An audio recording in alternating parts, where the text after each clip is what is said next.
Hello my dear students. तो आज की जो वीडियो है पिछली वीडियो का कंटिन्यूस है आगे कि जब किसी वस्तु की डिमांड की जो इलास्टिसिटी है उस पर डिपेंड करता है कि जो गवर्नमेंट टैक्स लगाती है उस टैक्स को कितना आगे हम टाल सकते हो।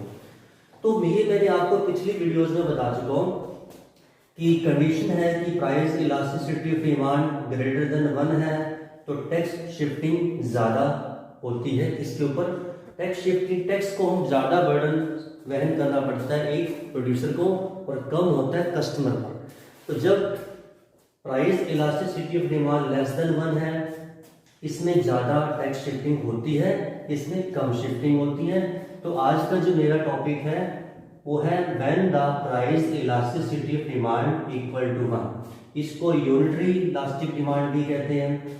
इसका मीनिंग ये होता है जैसे मान लीजिए 10% प्राइस फॉल हुआ और मार्केट में 10% ही क्वांटिटी इंक्रीज होगी, दैट्स वाई प्लस का साइन है ना। ये नेगेटिव साइन क्यों है? क्योंकि प्राइस कम हुआ है।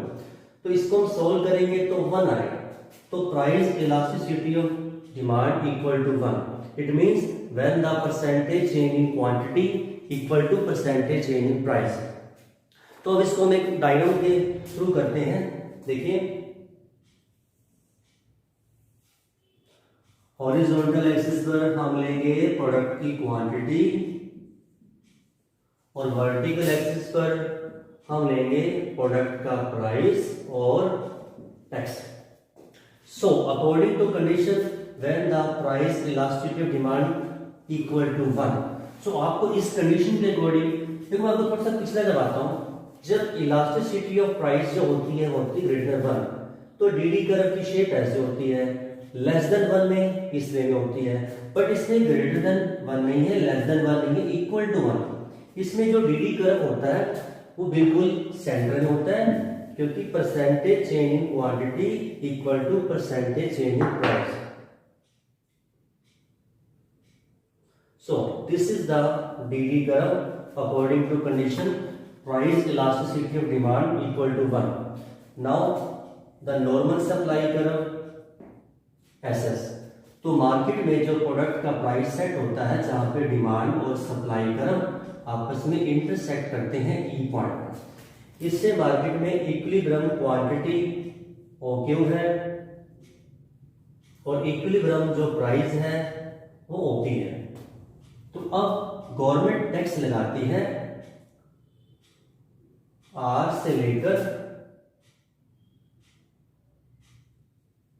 T तक। तो ये मैंने आपको पहले बताया था कि जितनी अमाउंट में टैक्स लगता है उसका इफेक्ट पड़ता है प्रोडक्शन पर, उससे मार्केट में जो प्रोडक्ट का सप्लाई कर्व होता है वो शिफ्ट कर जाता है लेफ्ट साइड। जहां तक टैक्स लगा आप इसको न्यू सप्लाई कर्व ड्रॉ कर लीजिए S1 S1। तो मार्केट इक्विलिब्रियम हमेशा वहां पे होता है जहां पे प्रोडक्ट का डिमांड कर्व ये है और प्रोडक्ट का न्यू सप्लाई कर्व, क्योंकि पहले यहाँ पे करते थे इंटरसेक्ट, अब दोबारा नया सप्लाई कर्व यहाँ पे करता है। तो मार्केट में जो नया प्राइस सेट होगा वो होगा P1। अब नीचे आ जाइए, नीचे है प्रोडक्ट की क्वांटिटी, प्रोडक्शन कम हो जाता है। तो अब टोटल टैक्स जो हुआ T से लेकर R तक, अब इस पूरे टैक्स में से शिफ्टिंग कितनी होती है जो उस प्रोडक्ट का प्राइस पहले से ज्यादा चुकाया उस कस्टमर ने। तो हम इसमें ये कह सकते हैं कि T से लेकर S तक ये टोटल टैक्स T से लेकर R तक, देखिए टोटल टैक्स अमाउंट है T से लेकर R तक। इसमें जो कस्टमर को टैक्स का बर्डन सहन करना पड़ा वो है S से लेकर T तक। वो कैसे पता लगा कि ये टैक्स का बर्डन कस्टमर पर पड़ा? क्योंकि जो प्रोडक्ट का प्राइस कस्टमर पहले OP चुकाता था अब पहले से OP1 इतना प्राइस इंक्रीज हो गया और ये देखो S से लेकर T तक और टोटल टैक्स था R से लेकर T तक।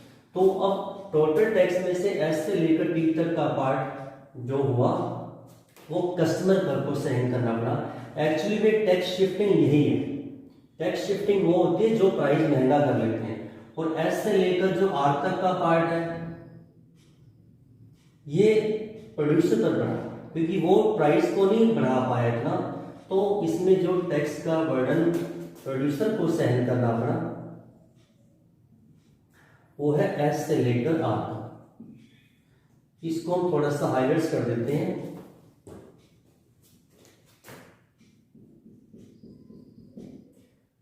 सो ये है कस्टमर पर, और जो नीचे का पार्ट है एस से लेकर आर तक, ये वो टैक्स नहीं टाल सका, तो इसका टैक्स का बर्डन पड़ा प्रोड्यूसर। तो देखिए टोटल टैक्स अमाउंट कितना है, टी से लेकर आर तक। इस टी से लेकर आर तक टोटल टैक्स में दो पार्ट होंगे, टी से लेकर एस, ये S T plus S R. तो इसमें जब मार्केट में price elasticity of demand equal to 1 होती है, तो टैक्स का बर्डन दोनों बराबर सहन करते हैं, उत्पादक और एक उपभोक्ता। तो आप साफ देख सकते हैं कि टी से लेकर एस इक्वल टू एस से लेकर आर। सो हम ये कह सकते हैं कि S T equal to You have explained beautifully. तो उस टैक्स में से आधा आगे शिफ्ट हो गया, आधा टैक्स का भाग खुद सहन किया। इसमें टैक्स शिफ्टिंग 50% हुई है, क्योंकि जो इलास्टिसिटी ऑफ डिमांड है वो इक्वल टू 1। तो अब हम इससे अगला डायग्राम करते हैं। जब प्राइस इलास्टिसिटी ऑफ डिमांड जो होती है वो होती है इन्फिनिटी। ओके, मैं इसको इरेज कर रहा हूं, आप वीडियोस को रिवाइंड करके देख सकते हो, जूम करके देख सकते हो, आपको बिल्कुल माइनर सा डिफरेंस भी क्लियर होगा।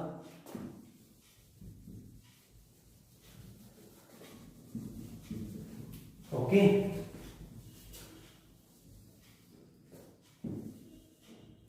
Now the fourth degree is price elasticity of demand infinity. तो इस कंडीशन में हम करते हैं,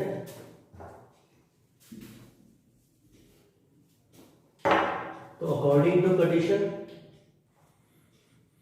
let's draw the diagram of this condition. OX horizontal axis we take quantity, vertical axis पर हम लेंगे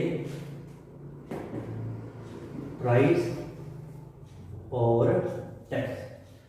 तो देखिए हमारी अब फोर्थ कंडीशन है कि जब मार्केट में प्राइस इलास्टिसिटी ऑफ डिमांड होती है इन्फिनिटी में जो डीडी कर्व होता है ना वो हॉरिजॉन्टल हो जाता है पैरेलल।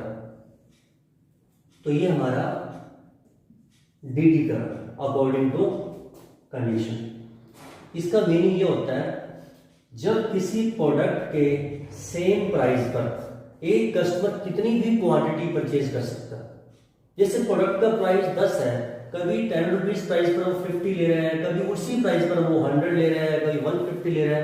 तो सेम प्राइस पर जब कस्टमर कितनी भी डिमांड कर सकता है और प्राइस में अगर स्लाइटली इंक्रीज हो जाता है, मतलब अगर उस प्रोडक्ट का प्राइस थोड़ा सा बढ़ भी जाता है तो वो क्वांटिटी जीरो कर लेता है। इसका डिफाइन होता है कि price elasticity of demand infinity कब होती है, at the same price customer कितनी भी क्वांटिटी परचेज कर सकता है और प्राइस में स्लाइटली इंक्रीज, मतलब अगर कीमत थोड़ा सा बढ़ जाती है तो वो क्वांटिटी जीरो भी कर सकता है। तो अब हमारा जो नॉर्मल सप्लाई कर्व होता है एसएस, तो आरंभ में जो मांग और पूर्ति आपस में यहाँ पे कट कर रहे हैं, तो ई बिंदु पर है बाजार का संतुलन, यहाँ पर ओ क्यू प्रोडक्ट की क्वांटिटी सेट हो रही है और यहाँ पे प्राइस। तो अब देखिए ये है मार्केट का balance, O Q is the equilibrium quantity, OP is the equilibrium price. Now government impose the tax from R to T. So जितनी एरिया में जो टैक्स लगता है ना उसी हिसाब से जो सप्लाई कर्व होता है वो नया बन जाता है, सप्लाई कर्व शिफ्ट कर जाता है S1 S1। अब आप देखिए जो पहले वाला डिमांड कर्व है और पहले वाला सप्लाई कर्व वो आपस में यहाँ पर कट कर रहे हैं। तो स्टार्टिंग में ओपी प्राइस है, ओपी क्वांटिटी है, तो न्यू सप्लाई कर्व यहाँ पे कट कर रहा है डिमांड को, तो नया इक्विलिब्रियम होता है टी पॉइंट पर। अब भी देखिए मार्केट में प्राइस सेम है और टोटल टैक्स अमाउंट जो टी आर लगाया गया वो प्राइस में ऐड नहीं हुआ तो क्वांटिटी तो पहले से कम हो जाती है, पर इसमें टैक्स शिफ्टिंग नहीं होती। इसका मतलब जितना भी सरकार टैक्स लगाती है और मार्केट में उस वस्तु की जो डिमांड की लोच है वो है अनंत लोचदार, तो इस कंडीशन में टैक्स शिफ्टिंग एक प्रोड्यूसर नहीं कर सकता। क्योंकि याद होगा मैंने आपको बताया था इसका मीनिंग कि कस्टमर थोड़ा सा प्राइस इंक्रीज हो जाने पर जीरो क्वांटिटी पे आ सकता है। तो इस डर की वजह से कि अगर हमने टैक्स को इंक्रीज करके प्राइस में जोड़कर इंक्रीज कर दिया, इससे कस्टमर क्या पता क्वांटिटी बिल्कुल ना ले, तो इसलिए उस कंडीशन में जो प्राइस है वो इंक्रीज नहीं होता। तो अब देखिए टोटल टैक्स लगाया गया T से लेकर R तक। अब इसमें देखिए सारा का सारा जो बर्डन बढ़ा वो पड़ा प्रोड्यूसर के ऊपर, और कस्टमर को टैक्स का बर्डन नहीं सहन करना पड़ा। तो ये हमारा फोर्थ टॉपिक था, 4 डिग्री की टैक्स शिफ्टिंग इसमें नहीं होती अगर कस्टमर मार्केट में उस प्रोडक्ट को इस वे से डिमांड करता है। तो अब हमारा लास्ट डिग्री है when the price elasticity of demand 0।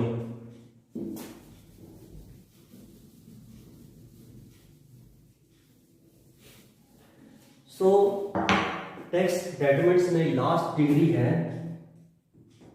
Price elasticity of demand 0, जिसको कहते हैं मांग की कीमत लोच 0।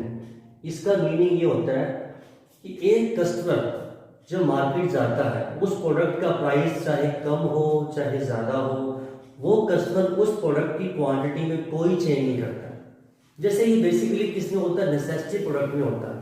नेसेसिटी लाइक नमक हो गया, एलपीजी हो गया, उसका प्राइस कम हो ज्यादा हो जाए, हम अपने प्रोडक्ट की क्वांटिटी में कोई चेंज नहीं करते।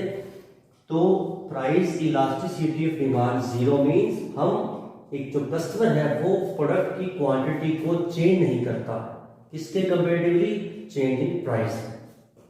सो according to condition first of all we have to draw the DD curve. So in this condition जो डिमांड कर्व है मार्केट में वो इस शेप का हो जाता है। DD curve will be vertical parallel. Here we take OY axis पर हम लेंगे प्रोडक्ट का प्राइस और टैक्स। तो देखिए हम बिना टैक्स की बात शुरू में करते हैं कि प्रोडक्ट का सप्लाई कर्व और डिमांड कर्व आपस में ई पॉइंट पर कट कर रहे हैं। तो OQ is the equilibrium quantity,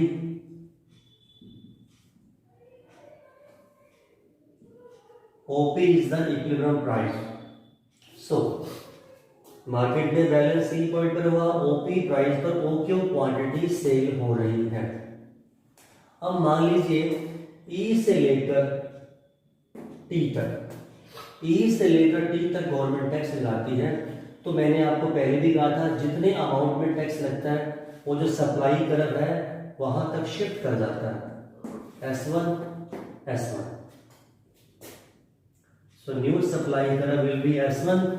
तो मार्केट में जो नया इक्विलिब्रियम हुआ वो टी पॉइंट पर हुआ, क्योंकि डिमांड और सप्लाई आपस में यहाँ पर कट कर रहे हैं। इससे सामने से लीजिए यहाँ पे नया प्राइस सेट होता है, quantity does not change, will be remain constant, because I have told you earlier जब मांग की कीमत लो 0 होती है, प्रोडक्ट चाहे महंगा हो सस्ता हो, क्वांटिटी में कोई चेंज नहीं आता। तो अब हम ये देखते हैं कि टोटल टैक्स जो लगाया गया, टोटल टैक्स जो इंपोज हुआ टी से लेकर ई तक, इसमें देखिए जो कस्टमर पहले प्राइस को पे करता था ओपी, अब टैक्स लगा टीई और उतना ही पहले से प्राइस पहले से इंक्रीज हो गया। इसमें हम ये कह सकते हैं कि जितना सरकार ने एक टैक्स लगाया उस पूरे कर को आगे प्राइस में जोड़कर कस्टमर से वसूल कर लिया गया। तो इसमें पूरे टैक्स का जो बर्डन पड़ा वो है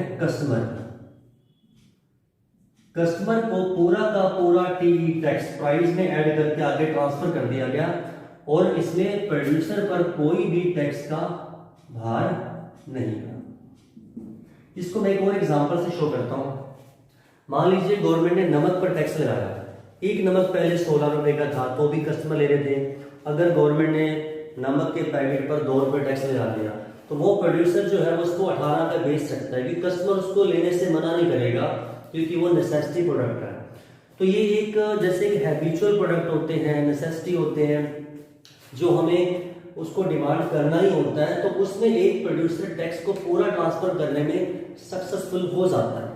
इसलिए जो लास्ट डिग्री में है कि इसमें टैक्स का टोटल बर्डन बढ़ेगा कस्टमर पर। तो ब्रीफली मैं ये कह सकता हूं इन पांचों के बारे में ब्रीफली बता रहा हूं।